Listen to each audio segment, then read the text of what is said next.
পেঁয়াজগুলো ঘর দিয়ে বানিয়ে নিয়েছি তোমার যে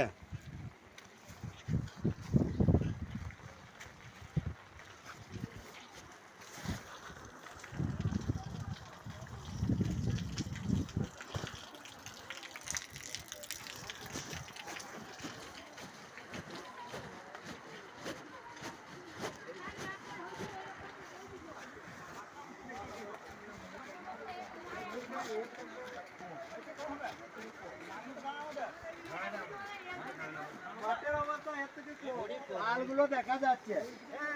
মাঠ কমেছে মাঠে তুই গেট নামাতে গেলি তুলতে গেলাম তখন আমি খামার লাইট মারছি আমার সারা আমি দেখি পানি হচ্ছে ঝমঝম ঝমঝম করে গেটটা তোলা ছিল না অল্প নামানো ছিল হাফ নামানো ছিল হাফ হ্যাঁ তো পানিটা উঠে না আমাদের পানি উঠতো না কোথায় আমি দেখেছি যে সব এই দিয়ে পাইপগুলো সব বন্ধ করা ছিল পানিটা উঠতো না কিন্তু গেটটা খুলে দিলাম আর কিন্তু পানিটা কমে গেল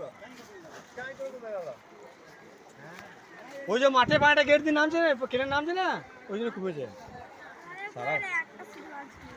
মাছ পেয়েছিস তাই মাছ ধরছি নাকি না গো তাহলে মাছ হচ্ছে জাম নিয়ে ব্যস্ত তারা কই আমাদের ওখানে ভিতরে ওই ঘরটা বেশি এই তো আমাদের বন্যা হয়ে গেল তো খেলো ভাই কি অবস্থা